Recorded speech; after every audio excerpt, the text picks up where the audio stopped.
Yo, What's up, we're everybody? live. Welcome to another edition of the Fantasy Cheat Sheet. I'm Marcas Grant with Michael F. Florio and LaQuan Jones. I'm going to take your verbiage, LaQuan. Happy Friday, Junior, y'all. Yeah, let's go. We must have hot takes. We already got hot takes. We got the fire department in the background. Hot takes It's already got. We clockwork. haven't even started the show. We haven't It's even started always the show. fire around here. We got a lot to talk about today. Training camp is underway. Back together weekend coming across NFL media coming up this weekend. So we did NFC training camp questions on Tuesday's show. You can go check that out. So we'll do the AFC on today's show. But first, I actually want to start it with, guys, you guys see Chuck E. Cheese got arrested? Like how? Wild. Chuck E. Cheese, Funny every time I see it. or at least an employee of the Charles Entertainment Cheese Company, was arrested in Tallahassee, Florida on suspicion of credit card fraud. The Tallahassee Police Department didn't even have the decency to let this employee change into their civilian clothes.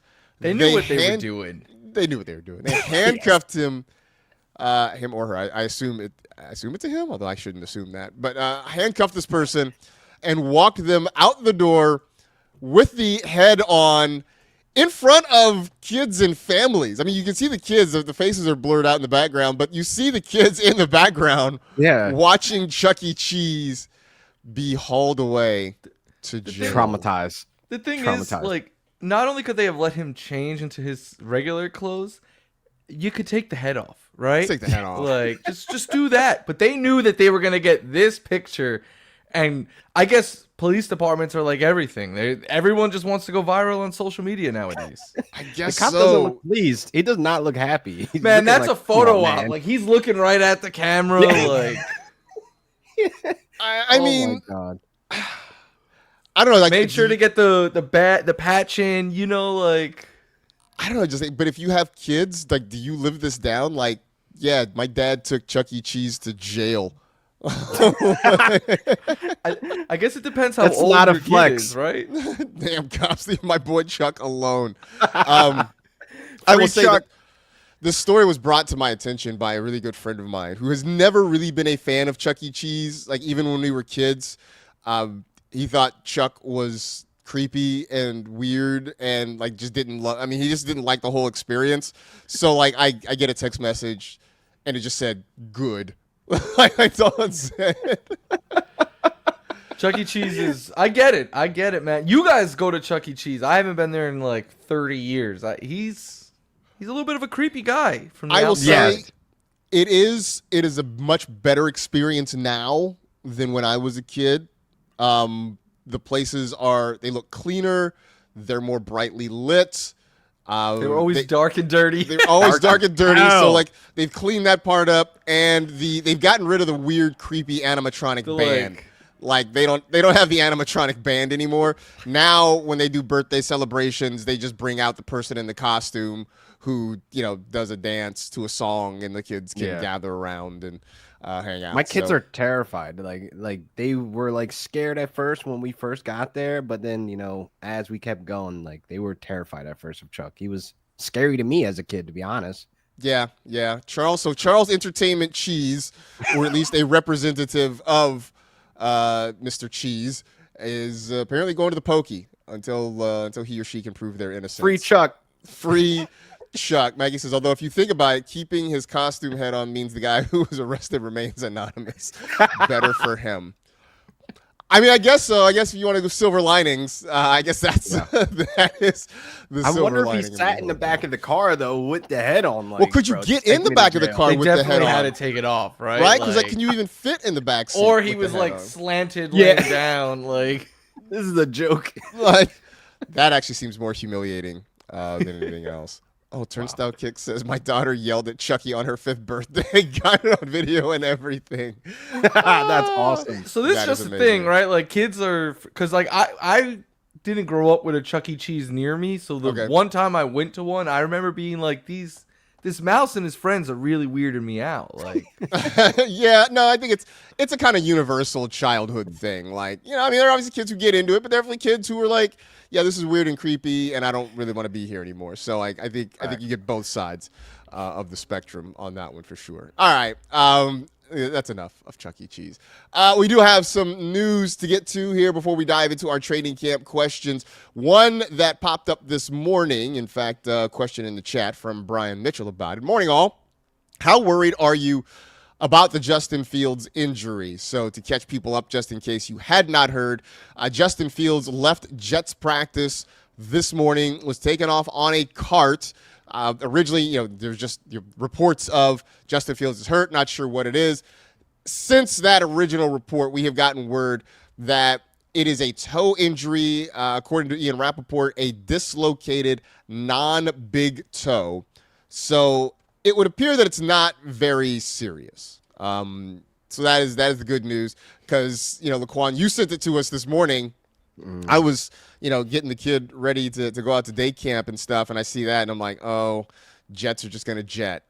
But, LQ, it does seem like maybe they've dodged the bullet, and this is not a serious thing right now. For sure, dodge the bullet now that we have more information. I mean, look, I was on my old man walk, and you see that information just buzzing all over the fantasy streets. I'm like, no, not my boy, yo, not Justin. We got behind him this season. And I feel like, you know, the first reaction is just like, the Jets, what is wrong with the Jets? Are they cursed? Like, that's what it kind of feels like. But, you know, thankfully, it's just a dislocated toe. It's not the big toe. So you don't worry about planting. He's a mobile quarterback. So that is definitely going to be something that we're going to have to monitor throughout the season now. So it's one of those things that you're glad that ain't nothing like an Achilles or a knee. Because when it was first reported, it was like he was carted off. I'm like, yo, chill. What happened? Yeah, so definitely a thing to sort of relax about. I know, Florio, you have been big on the Justin Fields train so far this offseason. Did you have a little bit of a heart palpitation when you saw that? yeah, because I woke up to a text from LaQuan saying he got carted off, and I started immediately freaking out. Oh, that was the second text. That was like 17 minutes later. So you were just literally waking up. Yeah, I was. I look. I'm not on the GMFB shift. I was asleep. This was the kid shift today. I woke up though, and I immediately started searching it and stuff. Not only am I very high on him, I've drafted him a bunch in the drafts that I've done, but breathe look, this isn't ideal. Obviously, we wouldn't. No injury would be ideal, but this is one of those injuries that if it happened in season, we're talking about maybe him missing a couple of weeks at most. Maybe he tries to play through it. So it's a reminder that week 1 is still 6 weeks away. Still plenty of time for him to get better. Obviously, these reps are very valuable. You want him out there, but I think. Look, I try to spin these into positives. This is probably going to lead to his ADP falling a little bit. I'm going to keep drafting him because I was already pairing him with other quarterbacks. Like, I wasn't taking him to be my only guy. I'm going to continue to go that route, but now probably wait a round or two longer to have to do so. Yeah, I'm very curious to see what this does for ADP for folks who are drafting at this point. Currently the QB 10. Is he QB 10 right now? Wow. Yeah, that's not bad. It's not bad at all. So we'll see what happens here. But the good news is it is not as serious as it could have been. So I'm sure we will get more reports in the next days and weeks for sure as things go along. In the meantime, Tyrod Taylor, you're back on the clock. He always finds a way, man. I have one buddy that likes to draft him every year in our home league, and he's like, he's gonna find a way to start, man. He's my guy. He's been riding with him since the Bills, Florio. I mean, you guys will have great conversations about Tyrod, but Tyrod is still around the league, sticking around, employed, and he might have a shot at some point of the season if this toe don't get better. I mean, look, I'm a fan of Ty God, but his moment in the sun has come and gone. I mean, it's his last pick. It's his Uncle Rico pick, man. It's annoying when the draft parties are going. He goes up there and puts Tyrod name up there. It's like, bro, take it off. Pick somebody for real. Why don't you guys just draft him like with one of your last picks just to force him to maybe make a trade or something? No, he won't do it. No. The drought ender, baby. I'll always love Tyrod. Before, he was my favorite player before Josh Allen, because Bills didn't have much to root for years. I don't. Tyrod was electric. He was one of those ended ones the playoff drought. He did end the playoff drought. 17 long years, man. My looking around, I didn't really. I'll tell you, how old were you when that happened? it was what, 2018? So no, sorry, Tyrod. 2016? That's awesome. You were like fresh out of high school, right? Yeah, man. I was in college, but like the Bills made the playoffs in the 90s. I was too little to appreciate it. So when I really got into football was like JP Lossman, Trent Edwards. Oh. So it was 2 decades of awfulness, and then Tyrod got him to the playoffs. I jumped over my couch when the Bengals beat the Ravens to get to the playoffs. I would love to see that. You mentioned JP Lossman. I drove past his high school alma mater just the other day, Venice High. Bills kept taking Southern California quarterbacks, and it was like, they can't play in Buffalo. Please stop doing this. Lossman, Matt Barkley, Rob Johnson. Isn't Trent Edwards a Cali kid? I think Trent Edwards is a California kid. Wow. That's right. That's right. You guys, I don't know, you had something about the West Coast, and it just never worked guy's out. been And a they'd be like, come Although, here's play the in Game of Thrones. You got a West Coast kid now at quarterback, and he seems to be doing okay for you. They went to the snowy part of California for that one. well, he didn't grow up in this. He played college in the snowy part of the country, but he did not grow up in a snowy part of California. I'm trying to think. What is the? Let's see. What is the weather in Fireball at the moment? The high in Fireball is going to be 90 today. So, Gavin pointed out Fitzpatrick, Cali kid as well. that's right. He is a They Cali. only take California quarterbacks. I don't know why. That's so What's weird. wrong with them? I don't get it. Other news, speaking of quarterbacks, Matthew Stafford dealing with a sore back at the start of Rams training camp. LQ. Sean McVay says they're just going to have him work on the side for the time being. Yeah. Look, it's July 24th, right? I mean, LaQuan, we sort of talked about this yesterday, but what is your concern level at this point?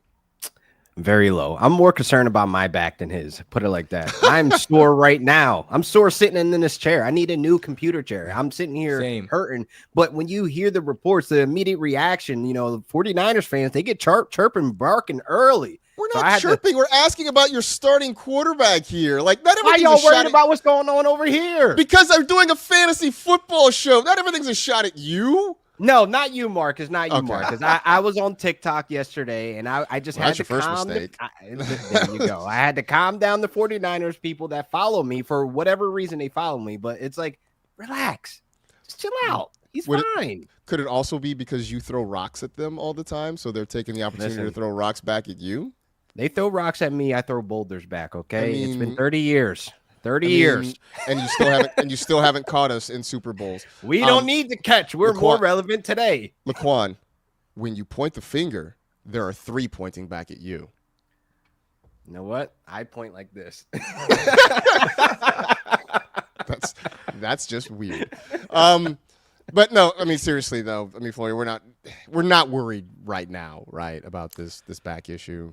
No, because it's July 24th. Like, if this is still an issue in a few... I will say, though, if there's ever a time to get worried, it's when a player is approaching 40 years old and, like, my back hurts. Like, that's not what you want to hear, Like, you want him to be coming into the year, like, saying...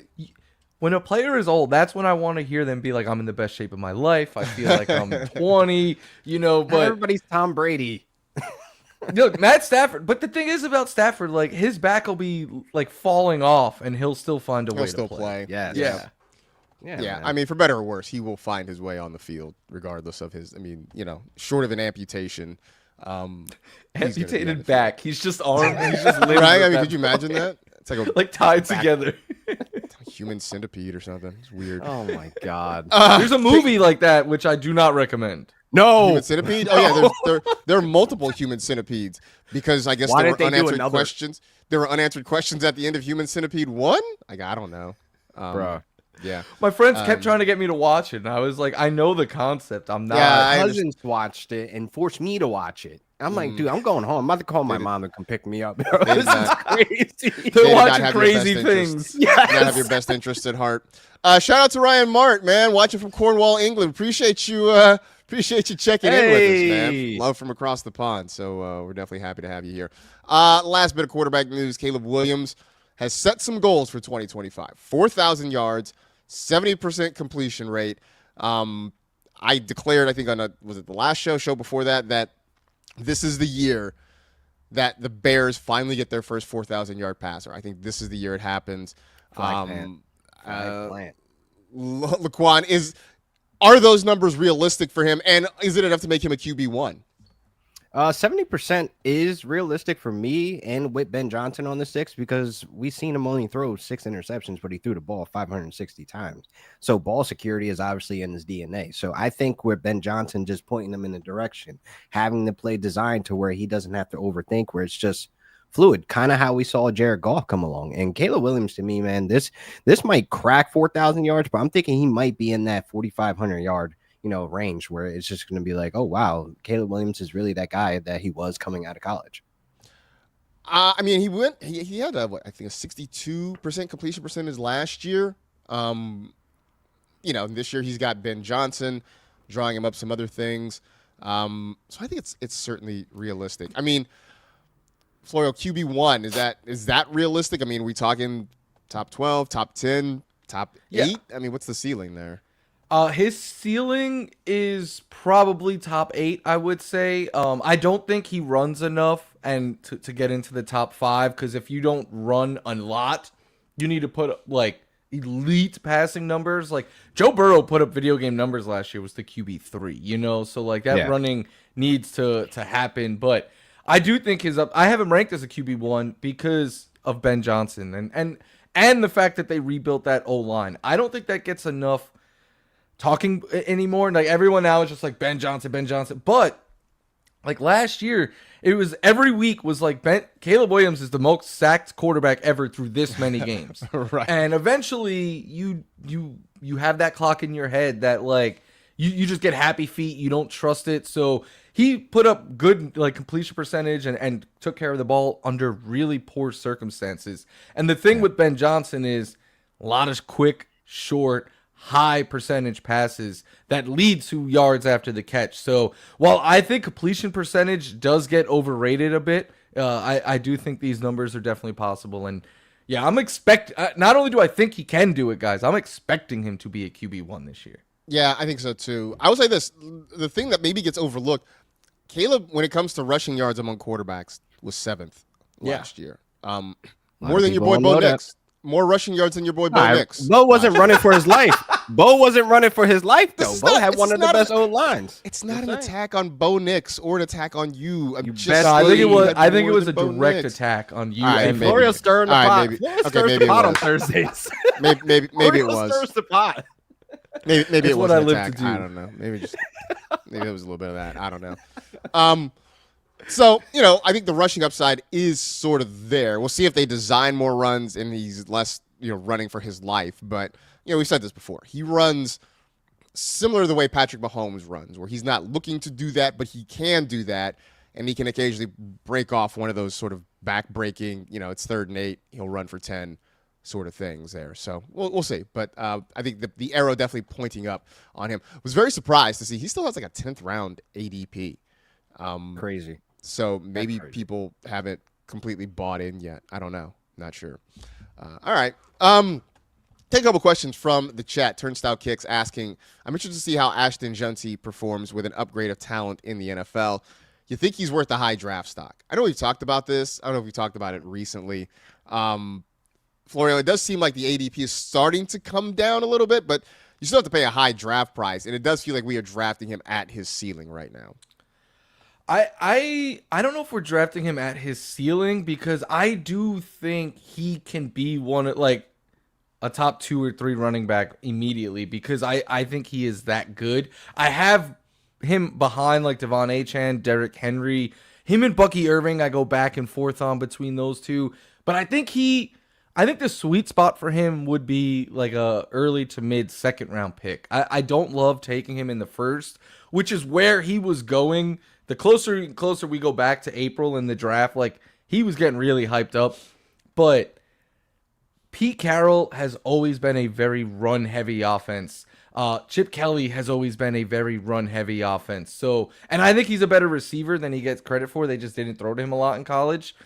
If he's going to get 300 touches this year, even with what their O-line is, and 300, he could exceed that number. Like, I think his ceiling is very high. The difference for me between him and these other guys is a lot of these other guys bring a much safer floor, because we're not really sure what that floor looks like for Genty at the NFL level. Yeah, I mean, I still just have concerns about the Raider offense as a whole. Can it generate offense? Can they generate points? And, you want guys on offenses that are going to score a lot of points, and I'm not sure the Raiders can do that. So that obviously puts a cap on what his ceiling can be. Also, the fact that, if they're playing from behind, how involved in the passing game is he going to be as well? So I'm not really sure about that. This one from The Great X. What do you guys think about the Browns reportedly being interested in Arch Manning? Well, one, if they're not interested in Arch Manning, I mean, what are they even doing here? Two, if I'm Arch Manning, maybe I talk to my Uncle Eli about, forcing How to get out of Cleveland. How to get out of Cleveland, right? I mean, or Arch can talk to his best friend, which is Les Snead's son. So there's that connection there as well. So is he to connected be a Ram soon? Yeah. Oh, you don't want to turn the reins over to James Richard Garoppolo? Sir, I will leave this pod now. Or if we see him play football. Is Stetson Bennett still on the roster? Oh wait, so you guys are tanking this year to get an early pick? Whoa! We got 2 first-round picks. We have them. Stop, Florio. Are you guys on the march? Are you guys on the march for Arch? Is that what's happening? Oh, I like that. Did you just think of that right now? I came up with that like a couple weeks ago. Yeah, the march for Arch. I like that. Yeah. No, that's not happening. It would be hilarious if another Manning strong arms a team. Because the fact that Eli did that to me is so funny. Think about everything we know about Eli Manning. Right? That's how he was like a mob boss. Nah, I'm not playing there. I honestly think the Browns should not be allowed to draft next year because there's a lot going on that they need to figure out first in QB house before they add another one or even find interest in another one. By the way, did you guys see the helmet reveal? The Browns dude fell in the water. The dude fell in the water? Yes. That just feels like that metaphor is too on the nose, right? Yeah. It just seems too on the nose. They should have all of their quarterbacks out there, just just all clap. Oh man. I mean, how awkward would that be though if they have Shedeur Sanders announce the pick and it's Arch Manning? Teams should do that though. All their quarterbacks, through history are able to, do a group photo. I just want to see how many Browns starting quarterbacks you need a wide angle lens to get all the Browns quarterbacks in. Matt Stafford might be the oldest of that bunch still. Yeah, that's true. Florio is on today. Wow. Florio is stirring today. Pew, pew, pew, pew, 37 is not old, man. pew, pew. We're not that far off. Not for the Earth. No. Not for the Earth. It's not. Oh my God. All right. Until he's 40, man. Stop. One last one here from Christian Rogers. Are we giving Quentin Johnston another chance?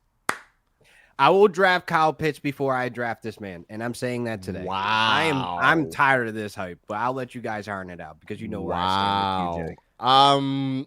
I mean, I hope he develops, but I'm also going to let him be someone else's problem. I'm not looking to draft. I'm not bullishly drafting him or whatever, but I'm rooting from afar because I would love for Quentin Johnston to succeed. I do, for what it's worth. I do think he is going to have not a large role, but a consistent role in the. It might not be very fantasy friendly, but he is going to have a role in this offense, in my opinion. Yeah, I think so. But what's the problem? What's the problem? He can't consistently get open, and and he still has problems with drops. I mean, other than that, how'd you like to play, Mrs. Lincoln? I do feel like he literally could be an option in this offense, but it's a matter of what's happening behind him. Like Keandre Lambert-Smith is gaining this buzz out of nowhere just because of a couple clips, but I'm just saying there's other guys around him that could step into that role and perform, aka Trey Harris. I think they're gonna have different roles. I think Harris might be the X, whereas QJ is their wide receiver 3. Which actually is a perfect segue to our AFC training camp questions. One of the ones we had on here, we had at number 4, but we'll move it to number 1 just because we're already talking about it. Confidence in Chargers wide receivers not named Ladd. I mean, we did a show a couple weeks ago. I was here on the cheat sheet where we talked about whether or not, Ladd was being drafted at his ceiling. What happens if maybe he regresses? And ever since that show, everything keeps coming up Millhouse, right? Like everything keeps turning up in Ladd McConkey's favor, much to Florio's amusement. I'm buying a Ladd McConkey shirt. I gotta find one. And look, I was one of Ladd's lads last year too, and so I still think there's some value there. But everything about what's happened this offseason, right? I mean, Mike Williams retires. Trey Harris finally shows up after a mini holdout, if you will. It's just LaQuan. It's getting harder to deny that Ladd McConkey, like Thanos, might just be inevitable. I know.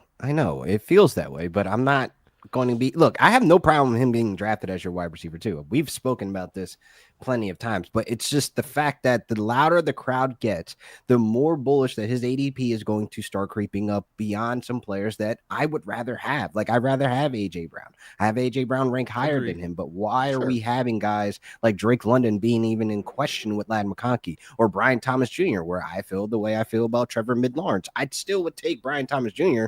over a Ladd because I think it's going to be a low pass volume offense. And I'm sticking to that, man. I just feel like the ceiling that we're honestly paying now is people are thinking he's about to go out there and have like some type of Malik Neighbors volume coming his way. No, I see 120 targets being the ceiling of where we see Ladd McConkey.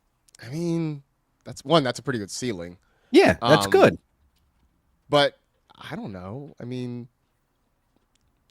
130, 140 targets? You don't think that's realistic? That's a lot. It is a lot. But that means that none of the wide receiver 2 stepped up. That means none of the tight ends are even serviceable for at least 50 to 60 catches out of that bunch. Though? But what do you mean? Because also fell apart. But also he had 113, I believe, last year. Yeah, and I said 120 would be the ceiling. That's not far off from last year. But that's 7 more than he had as a rookie. Like, identity. We've already talked about. He started off slow. The Chargers weren't like Herbert was hurt. They weren't throwing much early on. But also, isn't there a strand of the multiverse where the wide receiver 2s don't work out and where the tight ends don't offer anything? I mean, there is. How much faith do you really have in Will Dissly or Tyler Conklin at this point? I mean, we just sat here and talked about whether or not we're buying into Quentin Johnston, right? We're not sure. We hope Trey Harris is a thing. We don't know for sure. No. So like I said, everything keeps coming up McConkey, right? I mean, yeah, I know Keandre Lambert-Smith is, so far in camp in shorts, is a social media buzz darling. Apparently Florio has just ascended to heaven because he had to step out for a moment.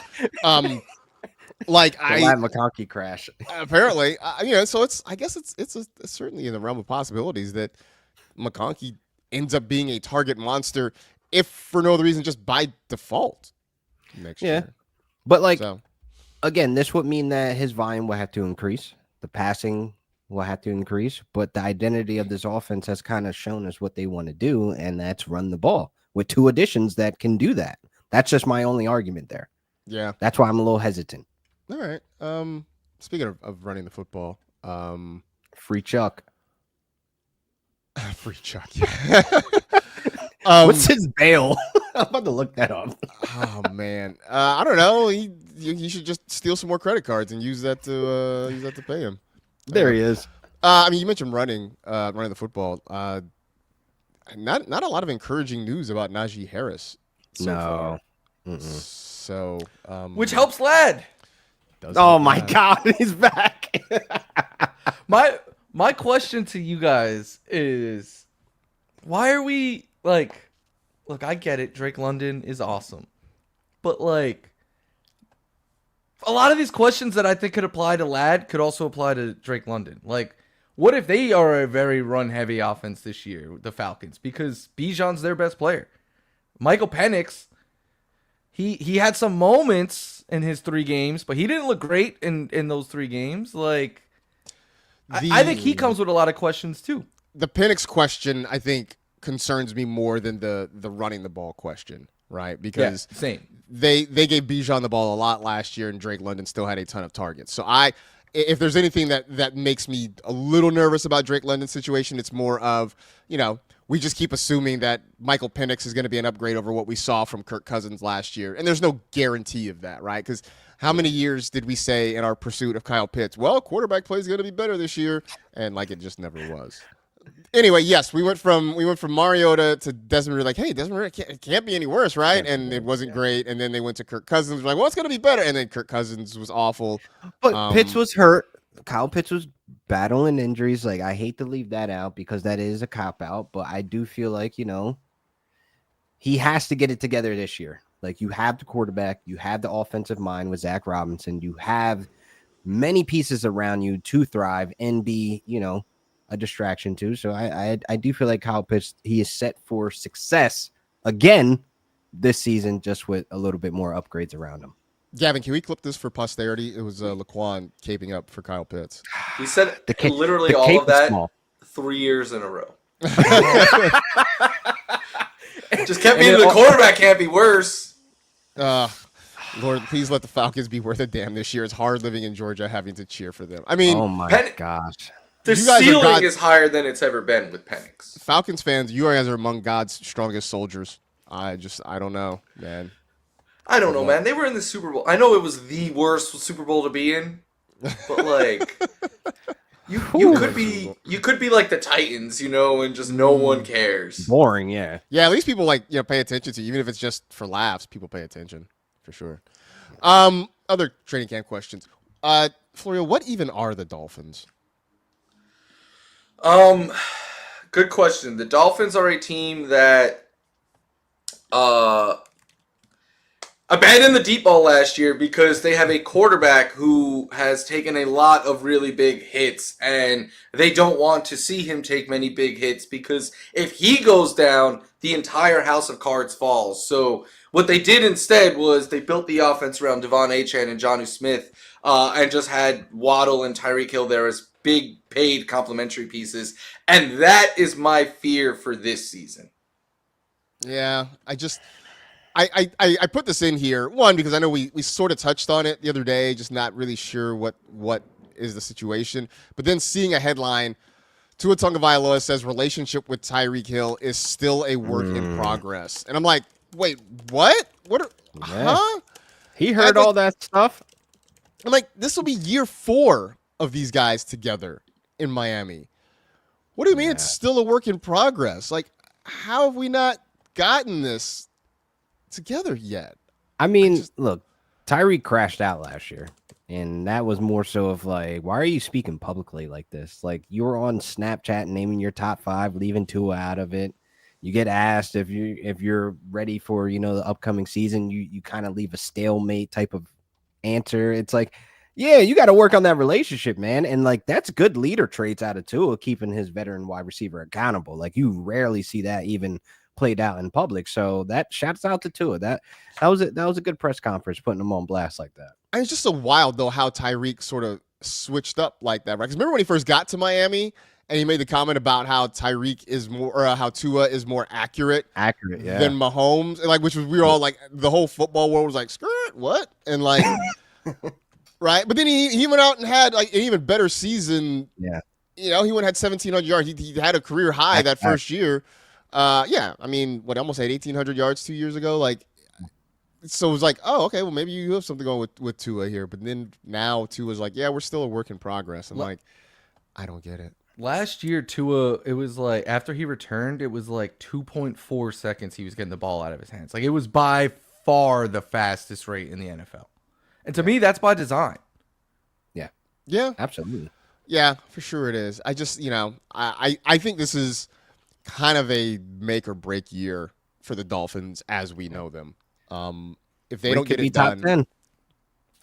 Yeah, I mean, I think, honestly, for this group to sort of stay intact for the most part, they have to make the playoffs, and I think they have to win a playoff game. I think that's that. Otherwise, playoff or bust. I think it's definitely playoffs for sure, but I think they even have to win a playoff game. I think if they just get to the playoffs and get bounced in the first round, I think Mike McDaniel's gone. I think they just kind of break this thing up and try to start it over again. So I don't know. So I know LQ's in on Tyreek. Are you, Marcus? Yeah, I don't think I'm gonna go heavy on Tyreek, but it also feels foolish to not at least take some swings, right, at a guy that is still incredibly explosive. It's going in the third round. Yeah, Like, I mean, I think weird. you would be silly to not at least take a couple of shots. He's one of those players that because we play in so many leagues, I agree. But if I was in like 1 or 2 leagues, I don't know that I'd have him. I'm not going. For me, it would be Devon Achane or bust with the Dolphins. Yeah, I think that's probably No Darren Waller. I mean, maybe. No, look, here we are. No, leave the rapper on the pup list, man. This is funding his next album. This is what this check is. Is that what this is? Anything? Yes. Trying to pay for studio time. There you go. All right. Smart man. If he's in that Jonnu role, all bets are off. Oh man. I'm envisioning LaQuan with like teal hair or something like that. Teal. Oh my God. Bucky Prods. I think Caleb Johnson's going to be a great back finish top 12. I guess. Yeah, that's right. That's your cure for insomnia, right? LaQuan, watching Caleb Johnson tape. Yeah. I just think Jalen Warren prevents that from happening. Yeah. That's it. But I do think Caleb could be like top 20. Yeah. It's not even Jalen Warren. It's the Fantasy Streets boogeyman. Arthur Smith. What are we talking about? We saw him put a cap on Bijan. Arthur Smith is a sizist, though. He likes the bigger back. Oh, man. Trying to figure out the mind. Jeez. Have a down year, or is he still going to produce? No. Sorry, why? I'm still there. There we are. All right. Jaden Daniels going to have a down year. Will he still produce? I think he's going to be fine. I think I have no concerns. He could be even better. Yeah. Better O-line, more yak with Debo, and they didn't throw the ball much the first half of the year because he was a rookie QB who then was dealing with a rib injury. Yeah. Yeah, I have zero concerns about Jaden Daniels this year. It would be nice for the Commanders to, get their stuff together and make Terry McLaurin happy. But beyond that, if Terry holds out, that could be the thing that leads to Jaden not. But we got 6 weeks until week 1. Like, I think it gets done. I think it gets done. No, I think for sure it gets done. We got 6 weeks. Like, once we get to 3 weeks, 2 weeks away from the week 1, then it's like, all right, yo, you got to chill. now we got to button it up. We got to lock it in. What are we doing? Lock in. What are we doing? Lock it in. He's in VA though. Are we sure Josh McDaniels can unlock the Patriots offense? I mean, you look at Josh McDaniels' track record. Obviously as a head coach, not great. Ask Raider fans, ask Broncos fans, not great. As an offensive coordinator, though, at least the reputation is that he's a good OC. Yeah. But when you dive a little bit deeper, he also mostly had Tom Brady and Peyton Manning. I was about to say that. You had greats. You had all-time greats at quarterback. So I don't even know, like my expectations for Drake, like solely on Drake May, could be top 15. And that's not like a hot take or anything out of the range that could possibly happen because of the mobility that he brings. But it's just like we still have unknowns of the wide receiver group. We still have unknowns if this O-line is going to improve this year. So it's like there's a lot of questions. So I don't know if he can come in and fix all these issues and make this like a dynasty in the building. And I don't know. That's just one of the things where I'm not really like high on drafting Stephon Diggs in multiple leagues. I'm not high on getting a ton of Drake May in a bunch of leagues because it's still the Patriots offense of what we've seen since post Tom Brady. Florio, you are the leading Drake May stan on this show. Is he the skeleton key to actually unlock this and take it to the next level? I don't know if I would call him the skeleton key. I think the fact that Drake May is very, very talented is that. But my fear with this offense is Mike Vrabel has never really been a coach that likes to throw the ball a lot. And you could point to who he had and stuff like that in Tennessee, Derrick Henry, Ryan Tannehill, all of that. But I think he has a formula. And I think the money that they invested in their defense kind of indicates that they want to play a certain way. So I really love Drake May. I think he is awesome for real life purposes. I do think he should be targeted as more of an upside QB2. I wouldn't want to take him as my 1 because of those concerns. But that makes me go all in on TreVeyon Henderson. I'm going there to you have go. probably more Henderson than anyone else this year. Wow. All right. I your never guy. have any faith in McDaniels. Another 3-14 season incoming. Sheesh, came and win 5 games. I I got just 5 want- games from the Patriots. If they are 3-14 this year, and would actually be a step back because they were 4-13 last year. I just want Patriots fans to keep the same energy for Mike Vrabel that they had for Gerard Mayo last year. Fact. That's all I want. I just want y'all to keep the same energy because it was like a month into the season, and Patriots fans were already like, he's got to go. He's not right for this team. Blah blah. Ignoring the fact that this was not a super talented team. They didn't have a lot of depth. Like everybody knew it was going to be a rebuilding situation, and so why all of a sudden Mayo was being held to this like higher standard, I didn't really understand. So if that really is what they're going to be again this year, I just want Patriots fans to keep that same energy. That's all I'm asking. I would almost guarantee they're going to win more games this year. I mean, I think they will too. 5 at least. Just in case. Their defense is legit. Or It should be at least. On paper, it is. It's like some seasoned linebackers. They're up there in age a little bit. They'll be able to stop the run. And their secondary, Gonzalez, is amazing. He's a stud. So yeah, just don't throw to that side. they got pieces. Don't They throw got to that pieces. side for sure. Florio, who's the real CJ Stroud? I don't think we've seen him yet.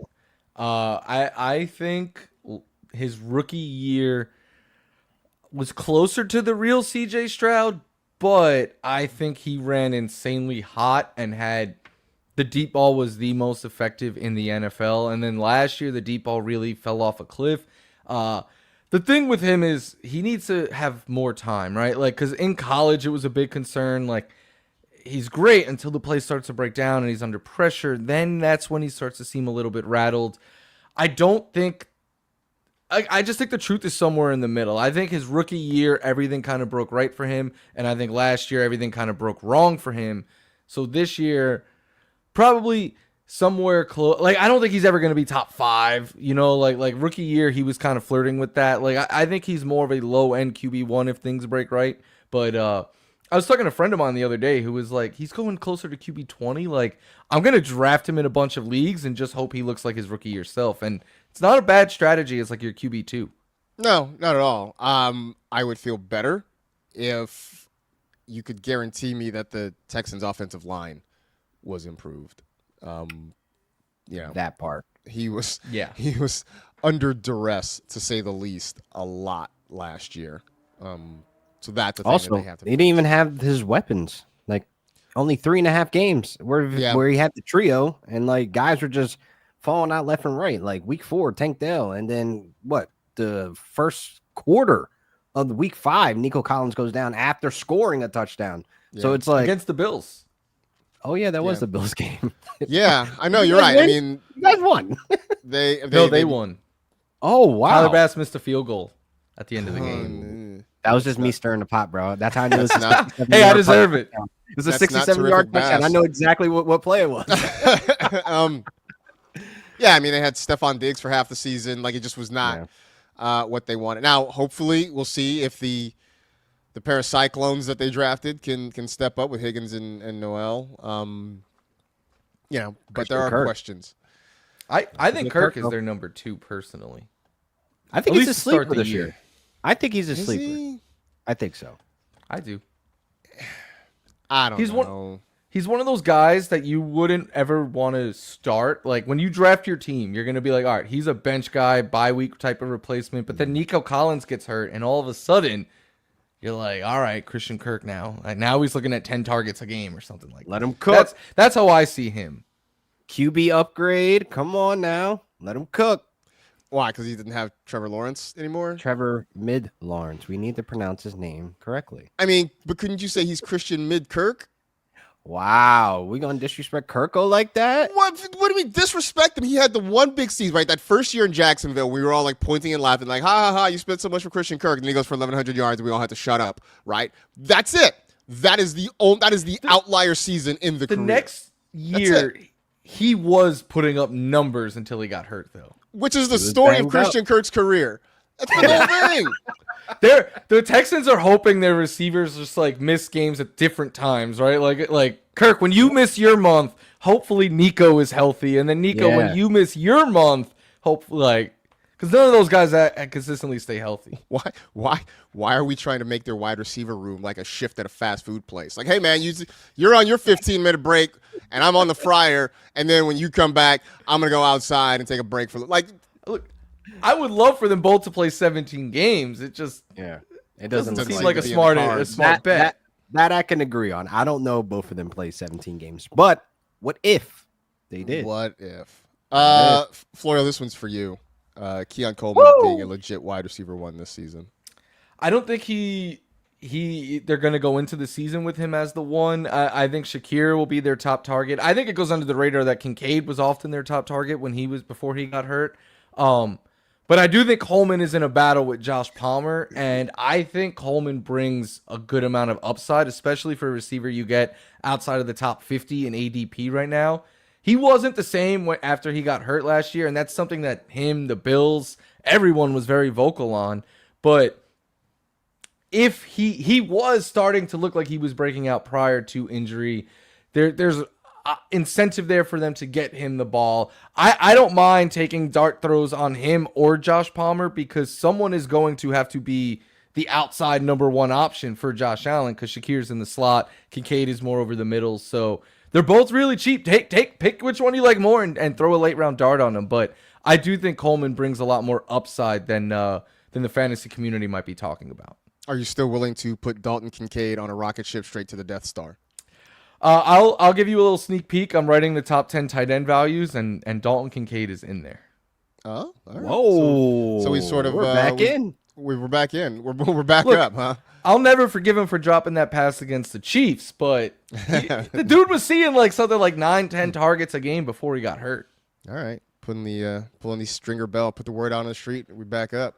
That's what it is. Our producer, who's a Chargers fan, said that Josh Palmer is considerably more mid than Christian Kirk. I would agree with that. I would 100% agree with that. I just put the swinging toilets in the chat. That's what I just did. I Josh saw Palmer that. and Keon Coleman. Hey, if it was that battle on like a different team, sure. But when you're competing to be Josh Allen's deep threat, you got my attention.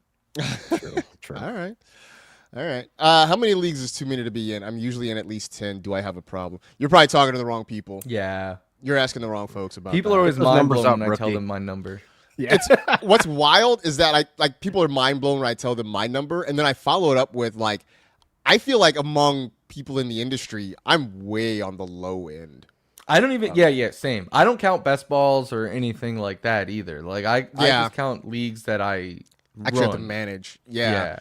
But even then, I am way on the low end, I think, compared to a lot of people in this industry. But it's still usually in double digits. I don't have the mental capacity to do more than I'm always in double digits, but even then I'm I give my all to 6.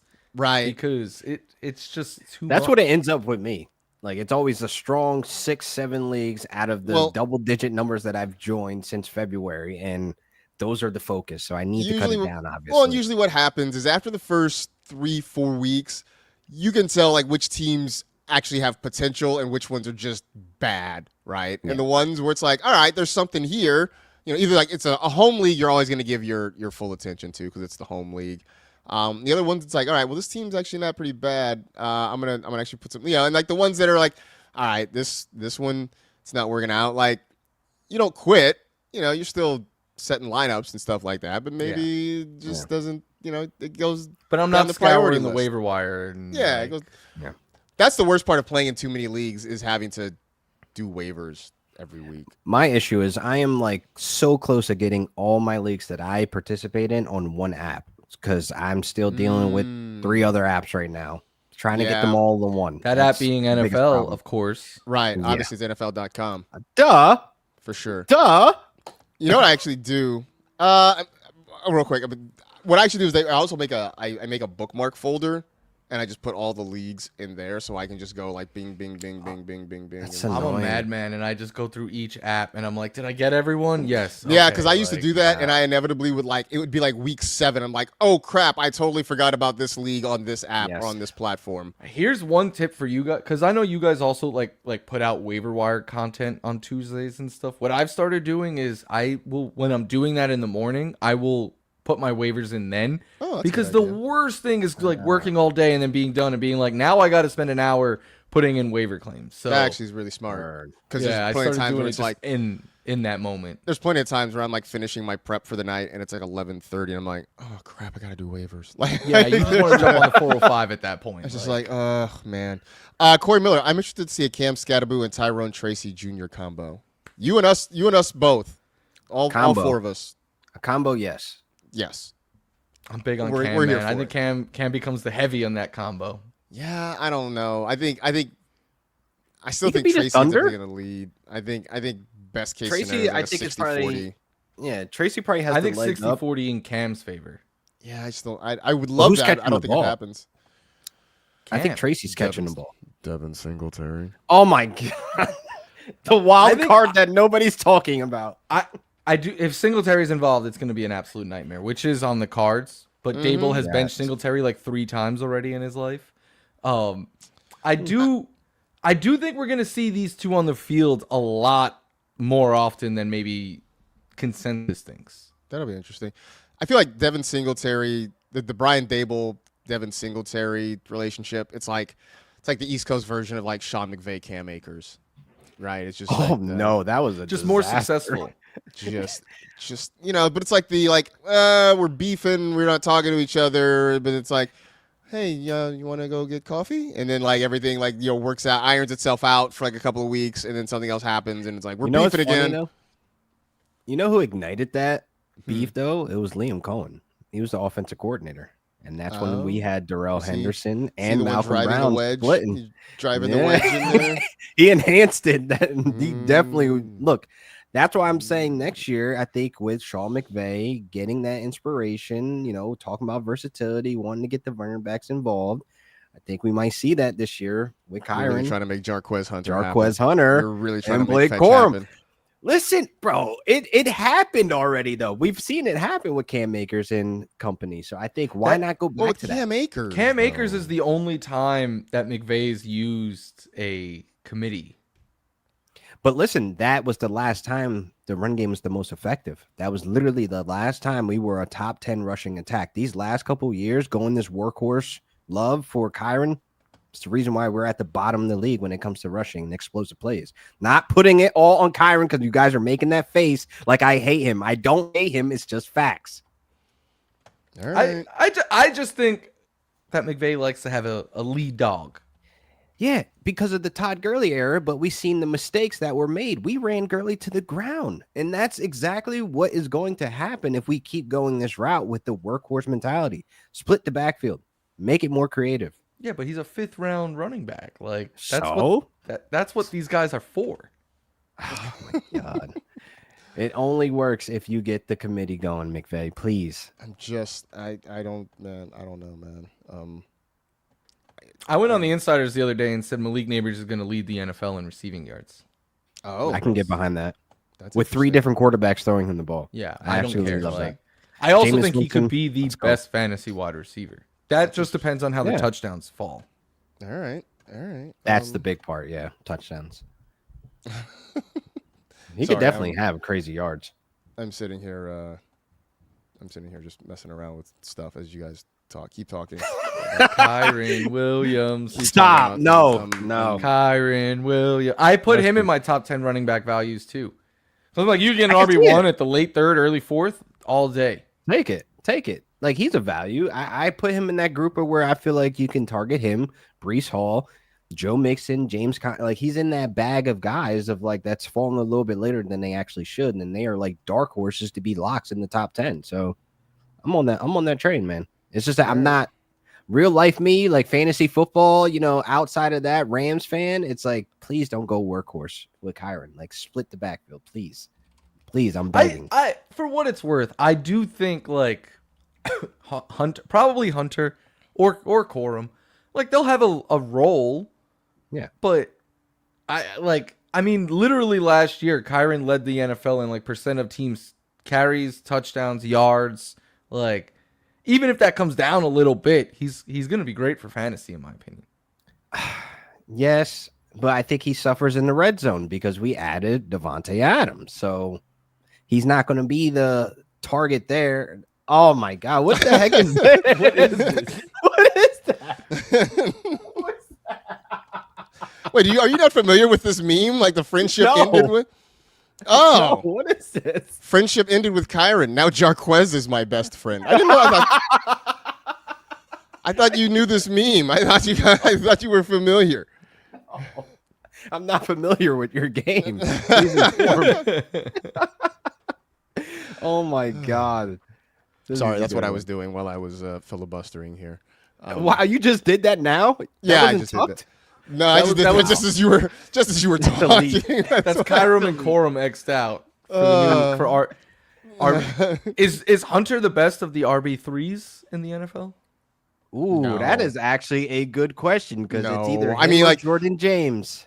I can't think of who it, but I'm gonna go with no. There's got to be somebody. I'm going to that put has a this together, better Florio. RB3. I'm going to put this together. I'm going to look. All right. The best of the Before we get RB3s. out of here, because we only got a few more minutes here. George Pickens said he and CD Lamb are like Mario Brothers with the Cowboys. I'm assuming that's why you wore the Super Mario Brothers shirt. No, I had no idea he said that. Oh, that's funny. Because I'm like, what? I don't even know what that even means. Like, what does that mean? I don't know. It probably means that one of them is going to carry a franchise and the other one is going to have a good game every so often. Oh, so I'm assuming like Mario's the one who carries the franchise. Yeah, and that's Luigi CD just Lamb. shows up. Wow. And then George Pickens has Luigi Mansion every couple Luigi's of weeks. cool, though. Luigi's I'm not cool. saying he's not. But I mean, if you saw He the ain't movie, Mario. Luigi. yeah, exactly. You You know, saw the like, movie. Luigi was the one who got kidnapped, and Mario had to save the day. they made Luigi too soft in that movie. I'm They like, this dude did. fought ghosts in an abandoned mansion 3 Yeah. times. He's my go-to in Super Smash Brothers. Like Melee, he was elite. He was the Okay. secret character that I All right. fought hours to get. Yes, Luigi is that dude, man. So it made me think though, like, what are other NFL duos with the video game characters? Because we already got we got Sonic and Knuckles in Detroit. Yeah. I figure like Jamar Chase and T Higgins are like Kin and Ryu, whatever. Ooh, Ryu. Yeah, I like that. Yeah, A like, little Street Fighter. Free Chuck. Free Chuck. Free Chuck. I can't believe they pulled. Oh my God, this is great. Yep. And then I had the Packers wide receivers as like Mario Kart because like you don't like Yes. anybody can win at on any given day. You just don't know who it's gonna be. Seriously. Yeah. It's I'm trying to literally think just of a game Mario where Party. someone just There you go. sabotages. It's Mario Party. Yeah, it is. Just like there's a whole bunch of people. They're all doing things, and then like one of them wins, like that. It's literally Mario Party. Is there a game where someone sabotages? Because that's what the Giants quarterbacks were to Malik Neighbors. last They're year. among us. Among Us. Yes, I was about to say that. Yes, that's an actual game. Pretty fun. Scorpion and Sub-Zero. That could be George Pickens and That CeeDee what Lamb. I was gonna say that for Ooh. Puka and for Adams, but I don't think they will ever be arch enemies. But Yeah, I mean there's that some would have been competition though. now. Scorpion and Sub-Zero could have been like if George Pickens stayed in Pittsburgh, it could have been DK and George Pickens Yeah. as like Scorpion and Sub-Zero, something like that. So yeah, Fire. I Somebody was must do listening it. to something yesterday, and they were like, Pickens is saying all the right things, man, but let's wait until that first game where CD gets 15 targets and he gets 5. And I was like, Yeah. that's going to be when you got to be watching. Like, it's all love right now. Like everything's Yeah. great in July. The handshakes are but- cool, but Yeah, you know, like they're hanging out. It's all good times at training camp. But no, you're right. The first day, the first time that Pickens, feels like he's open and Dak is going to CD over and over again, that's when it'll be put to the test. I do think Week Pickens 3. has, like, I know you're high on him, LQ. Like, I think he could go off potentially, but it's going to be a really entertaining watch from the outside. seriously. For sure. So, all right. I think that's enough. A little bit of housekeeping. Next week, we will be at Rams training camp. We're back with you on Monday. I don't even know what we're doing anymore. We'll be back. We're figuring stuff out. We are figuring stuff out. Things are in progress. So right now, according to the schedule, I'm looking at it, we are set to be doing our normal show on Tuesday, but then on Wednesday we'll be recording from Rams camp. So that will probably be released on Thursday in place of us doing a cheat sheet. So we'll have some interviews with some players from there on Wednesday. Look for that to come out on Thursday. And then very soon, not sure how soon, we actually may be going to multiple shows, like 3 shows a week. We're scheduled to have actor Scott Porter, who you may know as Jason Street from Friday Night Lights. The original Arch Manning, if you would. The original Arch Manning. So he'll be with us, though, to talk some fantasy. He's a big football fan, big fantasy guy. I know he's a Broncos fan, so we'll talk to him about some of that stuff. But, yeah, we got things happening. So, yeah, come hang out with us for sure. But appreciate you guys hanging out with us. Appreciate all the comments in the chat. We appreciate you guys. We're certainly grateful for you all hanging out with us. But thanks to Gavin for playing along and popping up fun things. Free Chuck. Free Chuck, man. Good luck to Chuck. Good luck to Charles Entertainment Cheese. Hopefully you can find a good lawyer down there in Tallahassee. In the meantime, for LaQuan, for Florio, I am Marcus. This has been the Fantasy Cheat Sheet. Enjoy the weekend, everybody. We'll talk to you again next week.